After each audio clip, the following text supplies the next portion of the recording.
later facility so that consumers can buy now and pay later at a more convenient time, and a whole host of buyer protection features, very much like PayPal, so that when consumers buy online, they feel a sense of safety and trust when they purchase online from online retailers. Overall, what the product does for retailers is increase conversions. We increase conversions of retailers by almost 45%. So that's what Simpl is. And now, stepping back before I get into details, I just want to walk you through how we got started at Simpl and some of the learnings we've had. So before starting Simpl, as Alpesh, you mentioned, my background is I grew up in India, went to the US to go to grad school, and then worked on Wall Street for almost 10 years, based in New York. And then as I was moving back to India around 2015, my bank in India rejected my credit card application for a very simple reason that in India, I would be considered what is called a no credit file consumer. When I looked around, I realized very few people in India have a credit card. So even right now, only 31 million unique people in India have a credit card, compared to, as you know, 500 million people with a smartphone connected to the internet, almost 900 million people with a bank account, debit card, access to UPI, etc. The penetration of credit cards is almost 3% of the entire market. So, I saw that. By the way, there is some of the folks are not on mute. I would really appreciate if, because there is a lot of echo. So basically, notice the market has only 3% credit card penetration. The other thing that you see what is happening in India is, which is fascinating, is on one hand, we are one of the fastest growing e-commerce market in the world. India is the fastest growing market. It will be a $200 billion e-commerce market in the next 3 to 4 years. And most of this commerce happens on mobile phone. Yet 70% of all transactions are still to this date done with cash on delivery. And it's obviously not because we don't have bank accounts or debit cards or UPI or wallets. We have all of those things, but people still prefer to use cash to buy things online. And this is not only for very large ticket purchases, it's equally so for very small purchases. People take Uber rides with cash. People buy food on Zomato with cash. People buy grocery at online retailers with cash. And one of the biggest driving forces of cash on delivery is trust. People really feel safe about buying online when they pay with cash on delivery. And when you think about it, it's quite natural. And then second, and of course, not surprisingly, the user experience when you use payment instruments in India is not exactly great, right? So if you use debit cards, credit cards, or even UPI, you have to go through a two-factor of authentication, which typically means multiple hops. 25% of all transactions on mobile devices fail at the point of sale. So you can imagine it's definitely not one-click checkout. So when you think about it, the user experience of using electronic payment is not great. And then second is you feel slightly unsafe or out of control when you pay first and then get delivery later. So no wonder consumers in India prefer one-click checkout with cash on delivery and also pay when the delivery happens. And which is where something like Simpl solves that very important problem, which is one-click checkout is a great user experience, and pay later after delivery allows consumers to feel safe, trusted, and in control of the transaction, right? So as I was thinking about this problem statement a few years back, one of the things I noticed was that in India, we still transact on the khata, right? The tab or the house account we all run with the neighborhood store, the granawala, the milkman, the newspaper guy, etc. Super common. It's super common in big cities like Mumbai and Bangalore. It happens in smaller cities. It happens with rich people. It happens with poor people. It's quite ubiquitous. And as I was thinking about this problem statement about e-commerce and cash on delivery and such low penetration of credit cards, it occurred to me that khata is kind of like the de facto credit card of India. Everybody uses it. No one is building it. No one is productizing it. It still works. And it's been around for centuries. And one of the reasons the khata is so prominent in commerce in India is on the retailer side, it enabled retailers to build a relationship of trust with their customer. right? So when your local store is giving you the khata, it's not because you are looking for a loan or they want to give you a loan. It's not that. It's really their way of building a relationship with you and build trust with that relationship so that the business increases faster, right? And on the consumer side, one of the things that we say at Simpl is that the best payment experience is no experience. No one has ever gone to a store to experience payments. People actually go to buy things, consume things, etc. And payments is something that has to happen. And Khata is the classic example of absolutely no experience of payments, and therefore it just works. And so what I said was, if we are able to take the concept of the Khata, right, preserve the soul of what it stands for, which is empowering retailers to build relationship with their customers, right? So preserve that and make it interoperable on the internet so that internet retailers, online retailers can run a khata on their customers, but the network, which is what we are creating, Simpl, the network that is aggregating all the retailers is the one that manages identity, trust, and risk.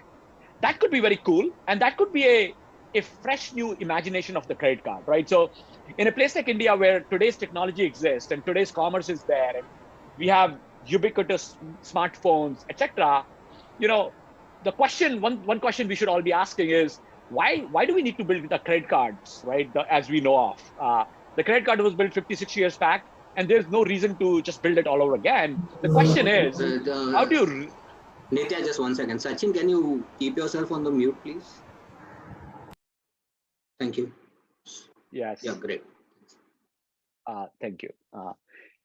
So yeah, I mean, like in a place like India, where credit cards are only 3%, as I said, but we have leapfrogged on the technology side, banking infrastructure side, commerce side, pretty much everything is new.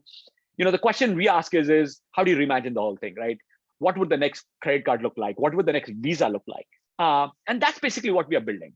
We are building a network of retailers so that retailers are able to give their customers a credit card-like instrument, which involves one-click checkout, as I said, pay later for affordability and trust, and most importantly, build a relationship between the two. That's what Simpl is. Broadly, we come into the category of what is called buy now, pay later right now. The interesting thing about buy now, pay later is there are multiple types of buy now, pay later. There are certain buy now, pay later, which is basically which is the most common version of sort of buy now, pay later that I think most people understand, which obviously in India, Bajaj Finance is a market leader for, which is POS financing, where people need to buy something that is expensive. It could be an air conditioner or a computer or a phone or a couch. And then you need a financing facility so that you can buy now and pay in 6 equal installments or 12 equal installments and so on. The other type of buy now, pay later are things like, it does not really exist in India just yet, but something that exists in the US, which is kind of like Afterpay, where people use it to buy t-shirts, sneakers, lifestyle things, and then pay in 4 equal installments without interest rate. And the third type of buy now, pay later is like Simpl, which is about aggregating small transactions that people do very, very frequently into one bill, right? The interesting thing is when you think about buy now, pay later like that, it starts looking like a credit card. It actually starts looking like a payment network. And we are already seeing that. Just to give you an example, an average customer of Simpl uses Simpl almost 5.5 times a month. Our power user cohorts use Simpl almost 18 times a month, 1.8. Very much how people use a credit card. When you compare that to sort of other buy now, pay later companies, like Afterpay, for instance, an average customer of Afterpay would use Afterpay once in 60 days. An average customer of something like an Affirm would use Affirm once in a year. Same would apply to something like Big Basket. So therefore, it comes in various flavors. We believe what we are doing is the Trojan horse to be able to capture the entire market, because by being in a consumer's life multiple times a month, very frequently, what you have is access to customers' data, customers' attention, and customers' trust. You build a reputation with the customer by having them use you multiple times. So the product itself lends itself to a high engagement, high use case. Yeah, I mean, so that's kind of like what we are building. I think what I'll do now is that's kind of like the high level framework. There is obviously a lot of details to it, but I'm sure you guys have questions. So maybe I'll pause now and we can now start the fireside chat or whatever.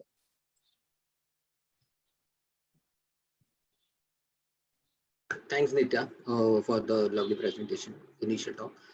Now I have few questions. First is about your product. So how do you differentiate it for a credit versus a credit card product, right? In the sense, obviously, if I can, as a credit card user, I can go to a store, swipe whatever, swipe my credit card, and I can get rewards. What do I gain out of this product when I'm doing for the small ticket purchase? Yeah. So when you think about a credit card, it's important, or any payment instrument, it's important to think of it from the lens of a retailer and the consumer both, because both are sort of the customers. So let's look at it from the lens of the consumer. First of all, Simpl is focused only on online commerce, right? So not offline commerce, only online commerce. Now, when you use your credit card for online commerce, typically it will require passwords and OTPs and so on. And it's basically not a one-click checkout. Simpl gives you a one-click checkout when you buy online. So that's number one. The second is if you buy online and the delivery does not happen, or for some reason you have to return something and the refunds have to take place, with Simpl, the return and the refunds will happen in real time. Whereas in credit cards, it will typically take anywhere from 7 days to maybe longer. The third is while we do not have loyalty rewards just yet, we are building it. So we are working on the product is not complete yet. We have just a lot of stuff to do. But currently we do not have loyalty rewards, but we are building a loyalty platform where retailers will be able to give you loyalty rewards directly. Very much unlike a credit card, where a credit card company takes a lot of fees from the retailer and then give loyalty rewards to the consumer, thereby building loyalty to themselves, right? As opposed to the retailer, we are kind of like flipping the tables a little bit, right? We believe the next leg of opportunity is to be very merchant first. So that's one. The second, and I think most interesting, is when you think about a credit card, 80% of our users do not have a credit card. And that's a primary problem. Primary problem in India is not that everybody has a credit card, etc. Very few people actually have a credit card, and most people just don't have one. So we primarily cater to consumers who don't have a credit card yet. However, 20% of our users who use us very regularly do have a credit card, but they still choose Simpl purely from the experience point of view, purely from the angle of building trust when they buy online point of view, etc. Right? So that's kind of like how one should think about it. And then last, what I will point out to is the business model. One of the reasons credit cards are not scaling as fast as they could in India, or at least as fast as the market might want, there are certain structural impediments for credit card scaling in India. The first is cost of customer acquisition, right? In a credit card business, an average cost of customer acquisition is about 2,500 rupees to 3,000 rupees. It can go up to 10,000. Right? Now, what that means is if you have to spend anywhere from 3,000 to 10,000 rupees to acquire a customer, you have to give them a large enough credit line so that your business model will support that cost of customer acquisition, right? Now, what that means is most credit lines in credit cards in India is anywhere from 75,000 rupees and higher, right? So when you think about such high credit lines, 75,000 rupees, 1 lakh rupees, and so on, there are two further problems. One is the lack of deep credit bureau data, right? If you want to give somebody smaller lines of credit, you can perhaps use alternate data, machine learning, etc. But when you're giving very large amount of money to start with, you need thick files. And there are very few people in India with thick enough files. Yeah. The second is when you think about the income in India, how many people are there who can actually support a 1 lakh rupee credit line? And I would argue very few. So something like Simpl, what it does is it has a very, very low cost of customer acquisition. Our cost of customer acquisition is about 65 to 75 rupees, which basically allows us to reach out to a lot of people and start with small credit lines. Small, when I say small, I mean 2,000 to 5,000 rupees, which means our initial exposure on consumers are very, very low. And what we do is we work deeply with retailers, work with retailers' data, to build credit profiles on consumers using alternate data, and basically give small amount of line and let consumer build their own repayment history with Simpl. So that's kind of like how we think about versus the credit card. Okay. So for your credit requirement, do you have a tie-up with banks? So in the sense that should be obviously you must be funding it through banks. So what is your arrangement with the banks regarding this customers? How do you gain in the entire process? Yeah. So currently, the way we finance this is through securitized warehousing. So we work with lenders and funds to create a warehouse facility. And one way to think about this is a bilateral securitization, where an investor will invest in this warehouse, a separate structure, and the receivable from the consumers are almost like invoice receivable, and we discount this invoice. So that this whole product or the backend engine sort of runs on the business model of invoice discounting, which is obviously very common in small businesses. But we have innovated, we've taken that business model and made it possible for consumer invoices. So that's number one. However, as we scale our business and as we are showing that this business works, there is unit economics here, positive contribution margins, we are now actually working with banks as well to allow them to give their customers the credit line. And that is eventually the overall aim.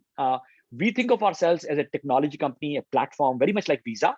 And we are working with a couple of banks right now, where banks will be offering this line of credit to the customer, starting with 5,000 rupees, 10,000 rupees, very much like a bank would give a Visa card. But it's work in progress, and I think it will take some time. Okay. To do this product, you need to have a pre-approved customer base, right? Do you already have you already done that? And how do you pre-approve a customer? Because customer acquisition cost typically is very high and you don't have a great database available. So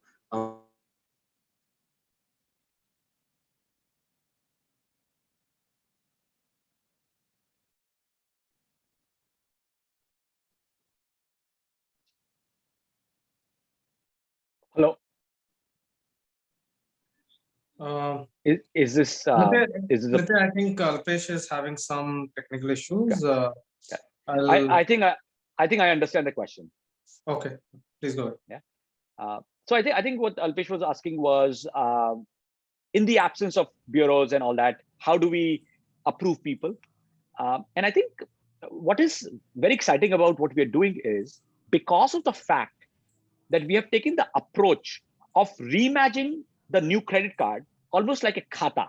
And the thing about khata is, it is about merchant success. So the whole DNA of the company is about making merchants successful in the environment of commerce, right?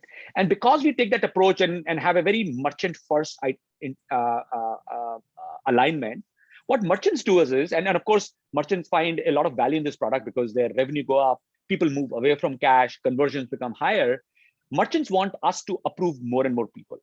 What therefore happens is, merchants work with us very, very deeply, so that we are able to approve more and more of their customers. And we work with merchants deeply on the data. So we work with merchants to use their data, their transaction history of their customers. And as we work with a lot of merchants, we currently work with more than 5,000 merchants. Most of them are top internet companies in India. We are able to build credit models across a lot of people. Just to give you a sense, we now have roughly the infrastructure that we have built, 120 million unique consumer identities, about 6 billion line items of historical purchase data of their of these customers. Based on that, we create what we call trust scores. Trust score is a proxy of a credit score in an environment where trust matters more than sort of income, and that allows us to build these behavioral profiles on the customer. So today we have trust scores on almost 55 million unique consumers in India, and we have already given this product to almost 11 million people. Got it. Thank you, Nitya. We'll take few questions from the participants. Participants, if you have a questions, just raise your hand. We'll take questions one by one. Ipsita, can you unmute yourself and ask a question? Sure. And introduce yourself as well from the firm you belong. Yeah. Hi, Vibhor. Hi, everyone. This is Ipsita from Bearing India. And thank you, Nitya, for this insightful chat. I'll quickly move on to my question. So, building on the online payments, immediate payments infrastructure, I just wanted to understand, what is the impact of UPI on Simpl as well as on the likes of it? So, with UPI, the customer no longer needs to disclose any sensitive information like their credit card details or their bank account details. So UPI allows you to, transact via virtual payment addresses. So it also allows intra-bank kind of transfers. So if you could just throw some light around this impact of UPI on Simpl, Lazy, as well as other market participants out there. Absolutely. I think that's a great question, Ipsita. So when you think about UPI and the architecture of UPI, as you rightly said, it is architected with a public key, which is your UPI handle, and a private key, which is a password. And through that, a transaction happens, right? And therefore, when I'm using my UPI handle anywhere, I should never feel afraid about somebody hacking into it and stealing my money, which is not true with debit cards and credit cards. And therefore, UPI is a much better security design vis-a-vis internet-based payments. Now, however, if you think about the consumer, two things. UPI is a direct debit, right? So when I'm making a payment to buy food or clothes or whatever, money leaves my bank account first. That's number one, right? Then the product will come to me. So from a consumer end, I have zero buyer protection, right? So when you think about, any internet, any e-commerce market in the world, big e-commerce market in the world, like the US or China, what you notice is that every time e-commerce was starting to grow in these markets, there was always a participant that was creating a trusted sort of infrastructure to enable transactions in a way where consumers believe that this will be safe for me. For instance, in the US, PayPal was that company where, while in the US, ACH was there and debit cards were there, even credit cards were there when e-commerce started back in 2000, people still wanted to use something like PayPal, because what PayPal did was created an escrow arrangement, which made people feel safe about buying things from online commerce. Same with China. In China, Alipay created similar sort of a very different way to create trust, but regardless of that, created a way of building trust between consumers and all the merchants. The problem with UPI from that lens is there is no such thing, meaning it's just like me paying you money, right? I mean, now if there is a problem, it's really my problem. That is the issue. And that is, I think, the big problem that UPI from a person to merchant transaction point of view hasn't addressed. There is no dispute resolution mechanism. There is no chargeback solution. The money first leave my bank account, and if there is a problem, it's my problem. So therefore, there is no real worry about fraud, because clearly it cannot happen.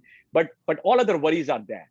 So that's number one. The second is when you think about it, right, it's not the greatest user experience you can imagine, right? And both retailers and consumers don't like it. So from a retailer point of view, I'm in the retailer's website, and then I play my Google Pay button, and then I have to go to Google Pay to make a payment. I'm sure you're aware, 25 to 30% of all transactions on UPI currently fails, which means it's obviously a bad consumer experience, but it also means revenue loss for the retailer. So UPI does not address all these things. And the way I think about UPI is UPI is a phenomenal infrastructure. So it's an infrastructure that is, I think, bar none. 24/7 money can move for no cost. I think the opportunity that companies have is to build user experiences on top of this infrastructure, right? So that's how we think about Simpl. Simpl uses UPI as a backbone, right?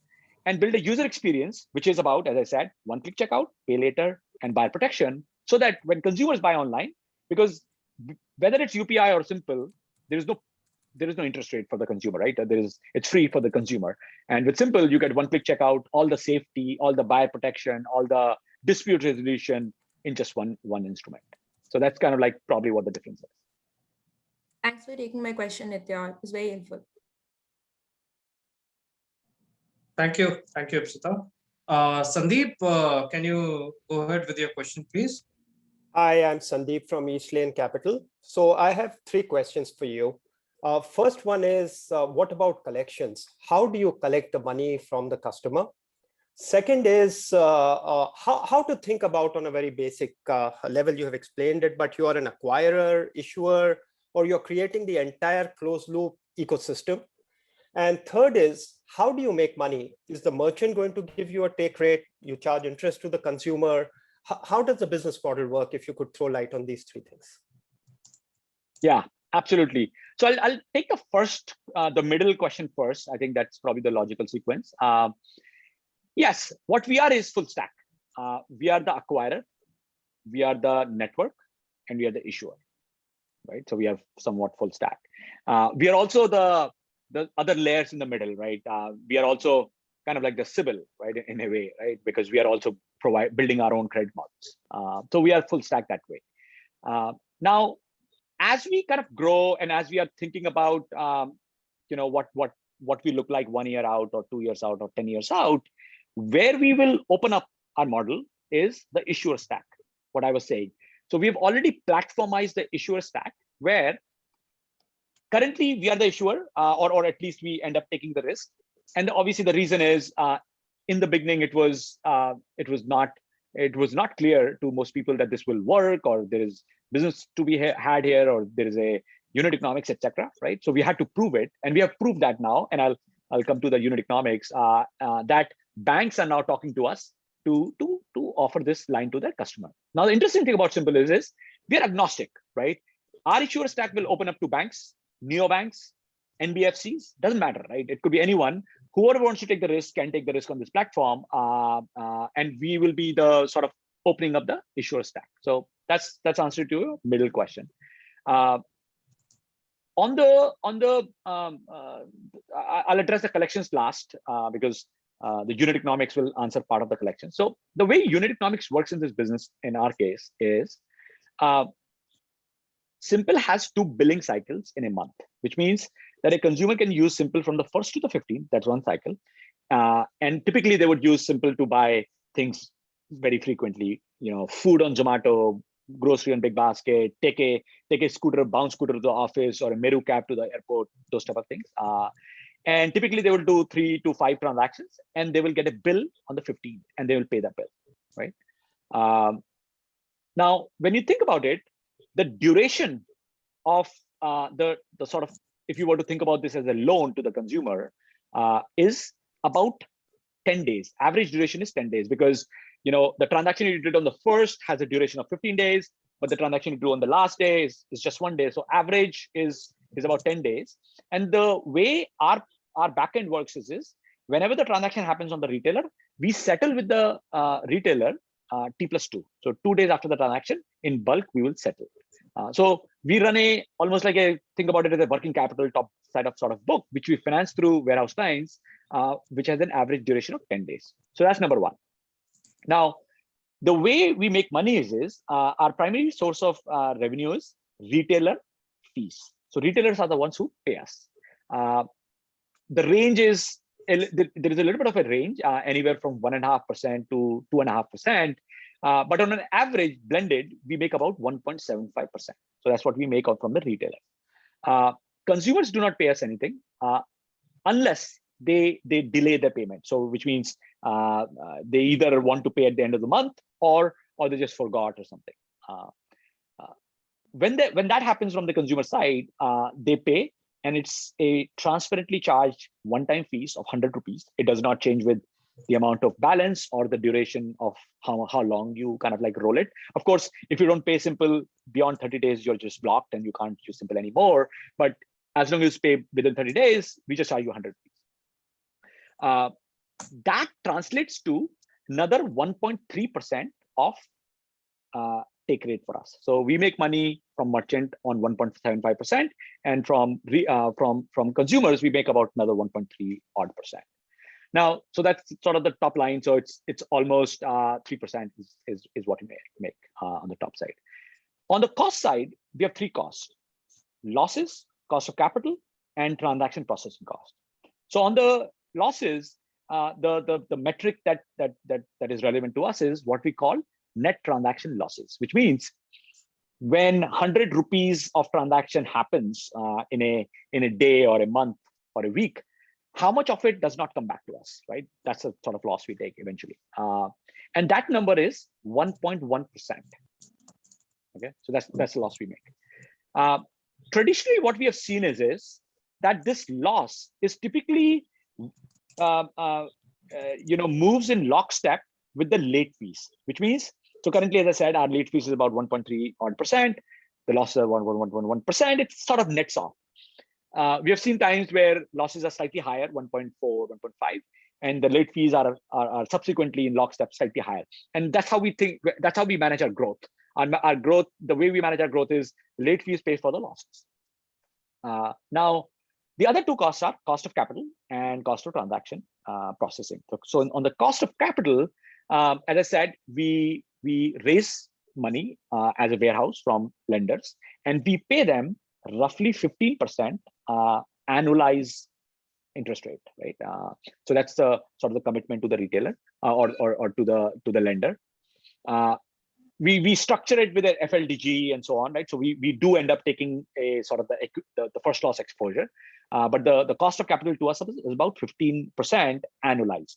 Now, because the duration of the transaction in our case is only 10 days, when you attribute, and obviously what that means is the capital that we have on the warehouse rotates very fast, right? So because the duration is 10 days, we rotate capital 3 times a month and 36 times a year. So it's very, very high velocity sort of utilization of capital. So therefore, the unit economic attribution to the cost of capital is about 45 basis points, 0.4%. So that's the cost of capital. And then it's transaction processing costs. Transaction processing cost is basically the cost that we have to incur when you would make your payment on Simpl, right? So 65 to 70% of our users use UPI to pay. So UPI is quite dominant in our case. And as you know, for the most part, UPI is free, so it doesn't cost us anything. But the remaining 30% people use cards. 10% people use debit cards, and 20% people use credit cards. And of course, there is a cost to it. So the blended cost to us is right now about 35 basis points, 0.35%. And obviously, the goal is to eventually, the long term, what it looks like is that everybody is paying with UPI. And what we are especially very excited about, which is obviously a new thing that is happening in UPI infrastructure. I'm sure you guys are following this, is UPI 2.0, which is the sort of the next version of UPI, is enabling auto debits, which means the consumer can give, just through how you use UPI, a standing instruction, so that somebody like Simpl can, consumer can create a rule around it, right? Frequency, the highest limit, and so on. And then Simpl can just auto debit from your bank account, right? So that should be very interesting to us. But currently, it's 35 basis points. And then the last cost is your first question, which is the cost of collections, right? So by the way, that cost is about 15 basis points, 0.15%. And that's a cost of, essentially the way we think about it, cost is there is a electronic component to it. So there is, obviously the core of this business is to select the customers where you don't have to do collections on, right? So if this business is about collecting from a lot of people, then this business never works. And the reason it doesn't work is if you're collecting from everyone, then it's too expensive and it's a terrible consumer experience, and therefore the consumers will just churn. So therefore, you need to select customers, and your underwriting has to be such that the bucket of collections are very less. But whatever there is, you are taking a very data-driven and a very tech-first approach to collections, which means it's mostly automated, right? So most of our collection stuff is automated. There is a small team of about 20-25 people who service certain people, right? If 30 days pass, you might get a call. But when you put all those costs together, and then of course the tail end, we'll just let it go, right? So 1.1% of the money just never comes back to us. And of course, that's a loss to us, and that's a business cost. And so the cost of collections is about 15 basis points. Does that answer your questions, all three? Sandeep? Yes, that does. Thank you so much. If I could just ask one more follow-up. Yeah. Basically, does this mean that your model at present is only about you could do transactions 2 to 5,000 rupees only, and you can't do larger ticket transactions because you're building the credit sort of history of customers? Or does this model really restrict to small ticket only, and big ticket is not what you are targeting? It's large enough volumes. Yeah. So I think the goal for us is we want to be focused on under 10,000 to 15,000 rupee purchases only. We don't, at least for now, or maybe for the next 18 months, we don't want to worry about your phone or a computer or a couch and stuff. We are focused on things that you do very frequently. By the way, I don't know if you know this statistic, but 85% of all transactions that happen in India happen under 500 rupees. So most of the market of payments is small transactions. And by the way, most of it is cash. So we are focused there. Now, we are actually launching a feature actually in the next couple of weeks, which we are calling Pay in 3, which means you can buy now and pay in 3 equal installments in 3 equal months. So the first installment is right now, the next is end of the month, and the third one would be the following month. But also that product is built very much around budgeting as opposed to financing. So what that means is the use case is not, again, something that you do very infrequently once in a while, but the use case is very frequent. So a typical customer of Simpl is an urban millennial who lives in a tier 1, tier 2 city, very native to internet, native to e-commerce, buys things all the time, and they want to buy a pair of sneakers for 6,000 rupees. Sometimes for them, buying 6,000 rupees upfront could break their bank a little bit or budget. But if they can get a facility where they can just buy now and pay in 3 equal installments of 2,000, that just suddenly makes it a lot more easier for them to budget better and still buy what they need to buy, right? So that's what we are focusing on, but we are not building any product to do deep financing and so on. Our product roadmap has more around loyalty rewards. We think of ourselves as a commerce company. We are not a lending company. We are not a POS lender. Our goal is not to become a fintech company or a bank or neobank. Our goal is to reduce friction in commerce. That's what we are doing. And therefore, our product roadmap is very much around payments as opposed to lending. Thank you, Nitya. Thanks very much. Yeah. Varun, can you go ahead with your quick question? Yeah. Hi, thanks, Nitya. This is Varun from Planning Tree. So the first question I had was on your merchant take rates. You mentioned it's around 1.75%. Correct. So, I mean, it seems pretty low compared to, say, an Afterpay, which is charging around 4%. So is it because of India is too crowded a market? Is that the reason? No, it's not. Well, so I think there are two very important things to understand between what Afterpay is and the problem they solve and what we are right now and problem we solve, right? There are 2 types of retailers when you think about online commerce. There are retailers that have very high margins, and then there are retailers where margins are very, very low, correct? When you think about the type of retailers we work with today, these are very large retailers. Food delivery, groceries, Zomato, Big Basket, Dunzo, Make My Trip, Book My Show, etc. And they are very large platforms. And the problem statement they have is less about anything except high conversions they want, and their margins are fairly low too, right, as they run businesses, which is true for most platforms, Uber, Airbnb, and you name it. And there we believe. Charging less is the right thing to do, because remember, our whole business thesis is we are merchant first, right? We are not a payment company that is just trying to make as much money as possible. We ask the question, how can we charge less than a credit card? So my goal was to charge less than a credit card. That's right. So as you know, a typical credit card would charge in India 2%. We charge less than them. We are better than them. We are faster than them. More accessible than them, right? We still make money. Our margins are 29%. Now, because we do that, we are able to get a lot of customers. We get 10,000 new customers every day. Why? Because we are sitting in the mouth of some of the largest technology companies in India, right? So that's number one. Now, the other business is brands, what is called direct to customer e-commerce. If you think about Afterpay, most of their customers are brands like folks who are selling sweatshirts, t-shirts, sneakers, makeup, cosmetics, etc. And the thing about brands is margins on brands are very, very high. They are anywhere from 50% to 80%. And if a product increases conversion for that brand, because they're spending a lot of money on marketing, consumers come to the website, and if Afterpay or anything like Simpl increases the conversion, for them to share 4, 5, 8, even 8% out of the 50-60% margins they make is very easy.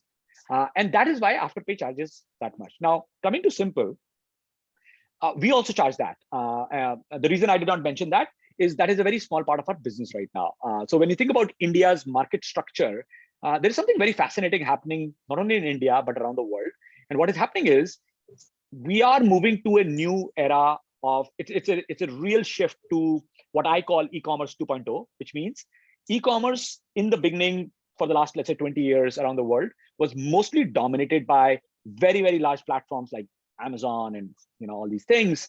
And with the rise of technology and Shopify and so many things, any brand can just start selling online, right? The marketing happens on Instagram. Shopify gives you a website in two hours. Payments can be done, and then logistics is also getting very, very easy. And so brands are wanting to sell online. And so in India also that's happening. In the US, it started happening in 2016. In India, it started happening in 2019, where direct-to-customer e-commerce, is taking off. It's relatively small, but it's pretty big. And there, we also charge about 5%. So when we go to work with the retailers who are selling high-margin brands, we charge 5%. And the reason they pay us is we increase conversion by 3 to 4x.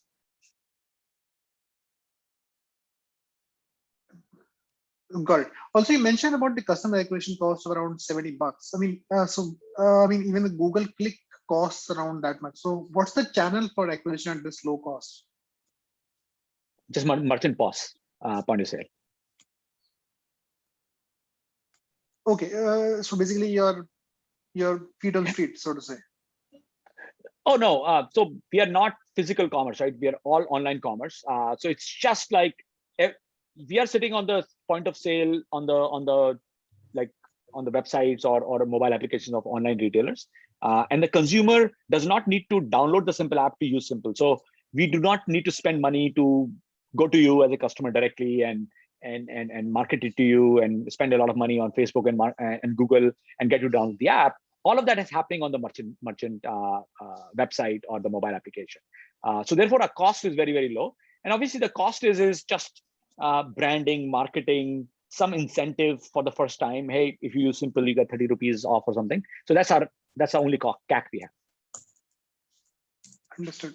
And on the credit costs, you mentioned it's around what, 45 bips? Sorry, I missed the number you mentioned. 45 bips. Basically 15% annualized cost of capital divided by 10 days, over 10 days, right? Because our duration of the thing is 10 days. So the math is 15 times 10 divided by 365. So then your NTM would be around 1% or below 1%.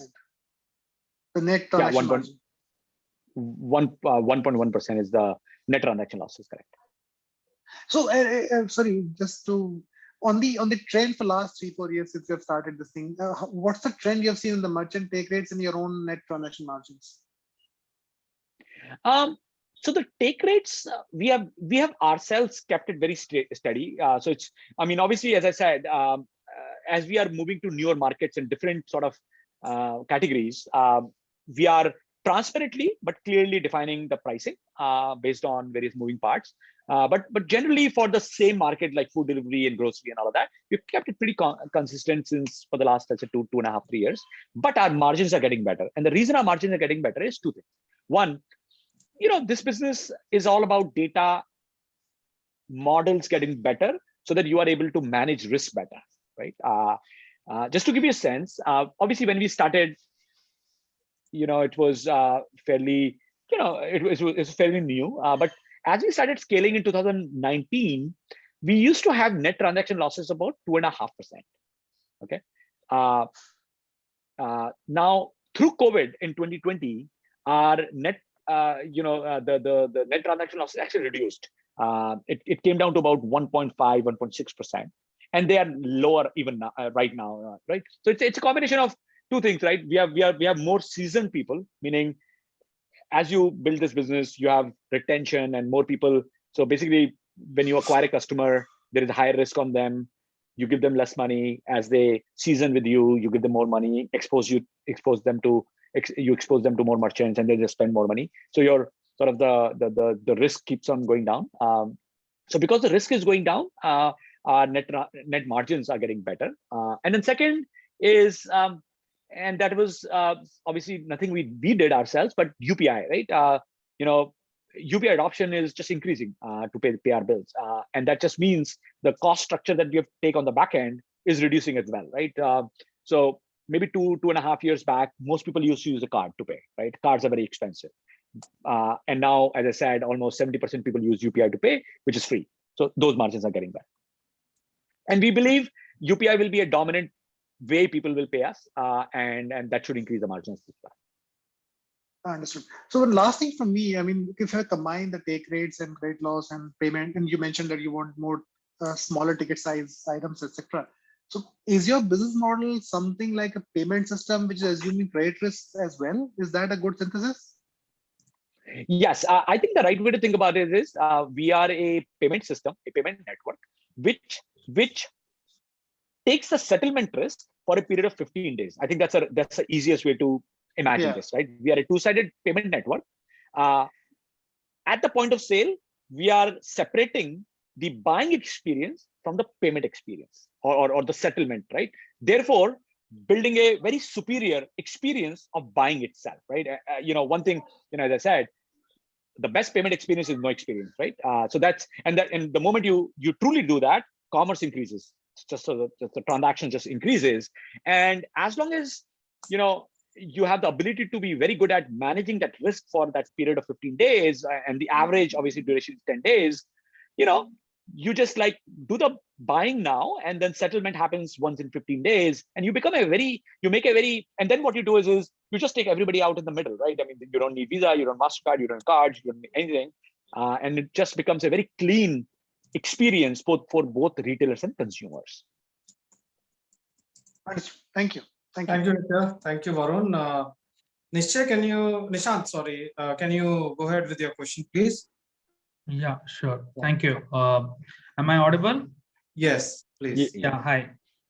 So a question over here, I want to understand your thoughts on the total BNPL space. So you have players like Bajaj Finance and Pine led solution mostly in the offline world. And then you have Lazy Pay, Simpl coming in the online world. Then you have Zest Money over there. So where does everyone stacks up to, and what really gives you right to win over anyone else, actually? Yeah, I think that's a good question. And I will actually just use a slide, perhaps that would be very easy to, help you visualize how we think about the market. 1 second.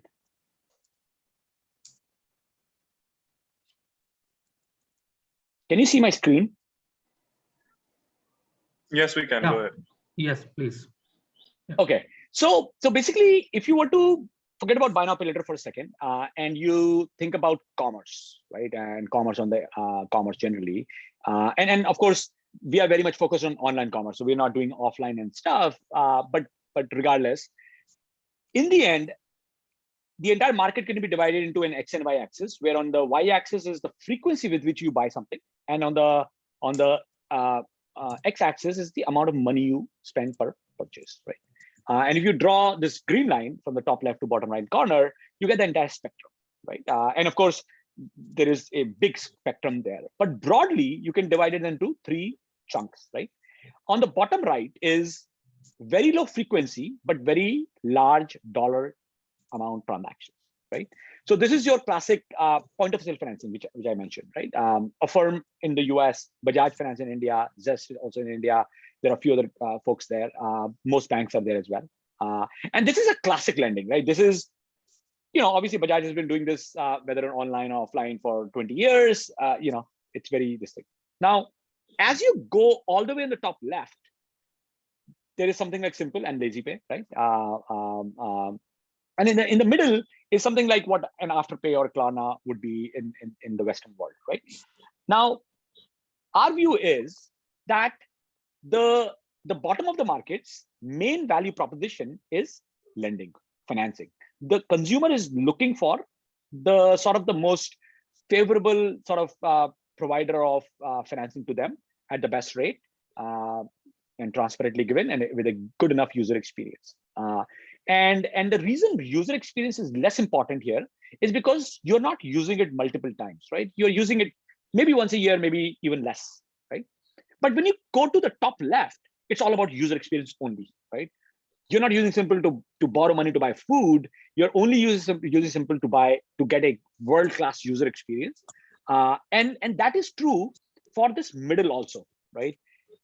What people use Afterpay and Klarna is not to buy something that they buy once in a while. It's very lifestyle driven. It's about young people buying things all the time, once a month, once in one and a half months, and just spreading their payment into 3 or 4 equal installments, right? So now when you think about the different type of players, right? When you think about Pine Labs, obviously a great company. They're an aggregator, right? Pine Lab is a POS sort of instrument where different lenders can plug in and give loans to their customers, right? Their customers, by the way, remember this. The entire and the big difference between what I believe BNPL is and what POS, the difference between POS financing and BNPL is, POS financing is a classic loan where whether it's an aggregator or you go directly to the retailer or whatever, but you are giving a loan to the customer. What BNPL is you are giving the retailer's customer a checkout experience, a way to kind of like increase conversions, right? And therefore, the user experience, how you underwrite, how you structure the whole product, how frequently somebody uses you, how much approval rate you give becomes a very important part, right? Which is where direct integrations with retailers becomes a very important part of the sort of the business you build, right? Which is how you start creating the network, right? So when you think about a lender, right? I'm a lender to you. I can give you a credit card. I can give you a BNPL. I can give you a home loan. I can give you whatever. And then you can use it to do something, right? Which is very different from BNPL. So I think that's how we think about the market. And I always believe, in the world of internet, in the world of consumer retail, etc., frequency is the number one important thing to optimize for. Because when you have frequency, if you think about the big difference between Amazon and Flipkart is 80% of people use Flipkart to buy phone on Diwali Dhamaka Day, but 80% of users use Amazon to buy their diapers, toilet paper, everything every day, right? And when internet companies are able to optimize engagement, bunch of things happen. There are network effects. There are data network effects. There is efficiency of utilization of assets and so on, right? So that's our moat. As you said, yes, LazyPay is our closest competition, and yeah, they're also pretty good, but we are the market leader. Nitya, thanks a lot. I think we're running out of time, but I'll still want. There's so many questions in the chat box as well as in the waiting room.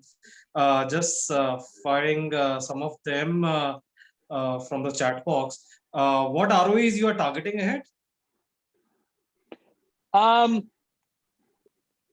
think basically when you say ROE, what does that mean? Like basically on the actual equity raised for the company, or for the asset? On the assets as of now. Yeah. Well, on the assets, our ROA, return on the asset, which is sort of the capital, is about, basically the math is 1.75% times 10 times 3 times 12. So 1.75% times 36, because we rotate capital 36 times a year. Got it. And so Nitya, how much, what would be, I'm sorry, this Alpesh here. and I have to keep my video off because I'm working on the hotspot now. So so what would be the total capital that you would have employed into the business, and by now would obviously initial setup cost. So what would be the existing capital now? Yeah. So basically the way this business works is, especially our type of business, which is again so different from POS lending, etc. Basically, you're building first, before you're building a business, you're building infrastructure, right? And that was a phase number one of our sort of our work. And the infrastructure is around three things. The first is a two-sided marketplace, right? You need merchants, you need consumers, and it's a chicken and egg problem, right? It's very hard to start a two-sided marketplace, right? And obviously we have I always say the first 10 merchants are impossible, the next 100 are very, very hard, but the next 1,000 is easy. So we have kind of like crossed that sort of tipping point. We now work with 4,500 or more online retailers. We work with some of the largest internet companies in India, like Jio platforms and Zomato, Big Basket, Dunzo, Make My Trip, etc. On the consumer side, because of these retailers, we have this massive base of consumers we can and we are going after, right? So that's a very complicated thing to build. The second infrastructure you're building is the infrastructure around risk management and fraud. As Sandeep was asking me, we are a payment company that basically holds risk for 10 days. Now, while it's a short amount of risk, it can be a lot of money, right? And you have to be very, very good at it, right? And it's a non-trivial task. There could be fraud, there could be people gaming the system, etc. So you take a very disciplined risk management, engineering, data science approach to be very, very good at that. And once you are good at that is when you scale. You never scale prematurely, because when you do, you lose a lot of money, right? So just to give you a sense, we have already done 65 million unique transactions. We are already operating at very, very high scale. Just to give you a sense again, a firm in their life, of course, the ticket sizes are very different than a firm and Simpl. A firm has done about 20 million transactions. We have already done 55 to 60 million transactions. So that's, it's a non-trivial sort of risk infrastructure. And third is the capital markets, right? Because this is not a point of say loan, you can't take the traditional way of using an NBFC and sort of giving a loan to a consumer, because imagine this, right? A lot of consumers who use Simpl are people like you and me on this call, right? You would not take a loan to buy food on Zomato, right? That doesn't make sense. It's just it should not happen like that, right? So this is a classic khata. This is really a khata that this thing, and which is what a true BNPL is. And one thing I would, I know we are probably about to wrap up, but I think one thing I would want you guys to remember is when you think about the market, right? And you look at some of the stuff happening in BNPL all over the world. When you look at Europe, what you see is 20% of all e-commerce in Europe is buy now, pay later now. By the way, this buy now, pay later is not about buying some refrigerator or a phone or a computer or something like that. It's really about buying things that we buy all the time on e-commerce around most of the days, right? 20% of all e-commerce in Europe happens with buy now, pay later. 25% of all e-commerce happen in Australia with buy now, pay later. Now, if you were to think about India and you say, okay, well, what will that be for India, right? And that's a fair question. And the way I think about it is, I think 20% is a base case because India could even be higher purely because India has two things that Europe doesn't have, which is, India does not have two things that Europe has. One is credit cards itself. Europe has a fairly high penetration of credit cards. India just have 3% penetration. So therefore, buy now, pay later just have a special sort of opportunity in India. And then second, and equally important, is this trust, right? The way Klarna started in Europe was, it started building trust in e-commerce, and it was not about trust with anything wrong.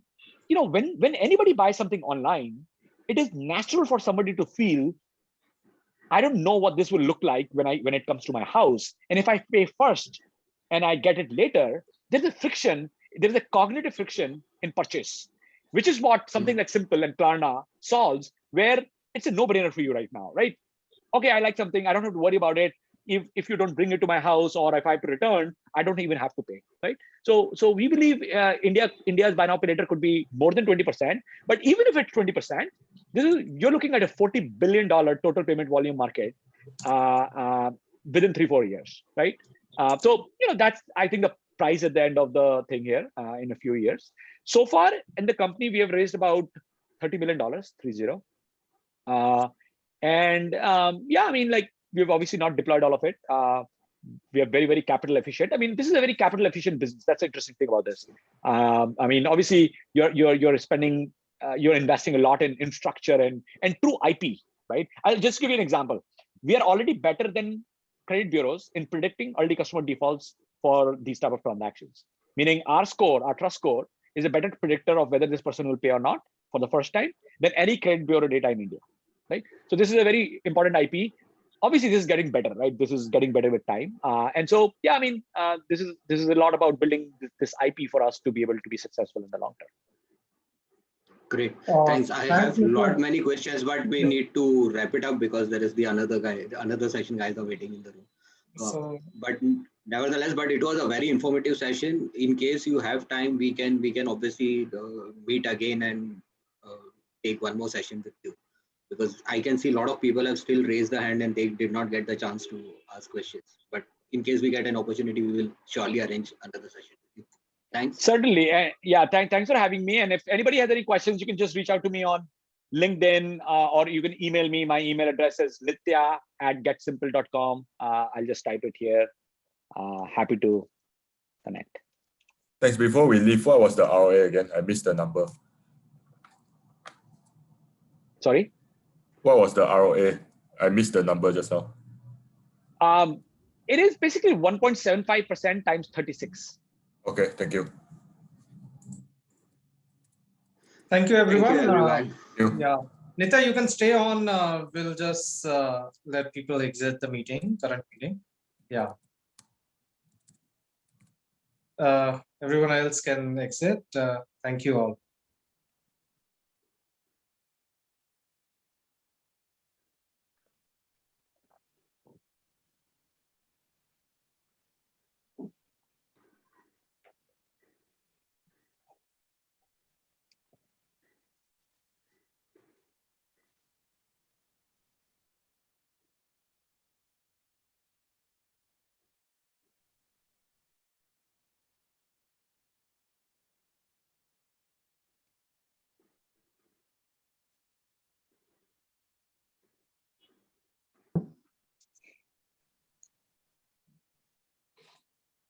Hello.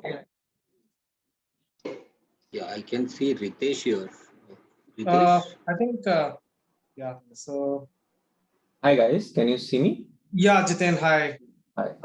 Good afternoon and apologies for the delay in starting the meeting. We no worries. Ran out of. So I think Ritesh has also joined and yeah. Yes. So Alpesh, just a second. Alpesh, can you stop the recording of this session? The previous one. I'll do that.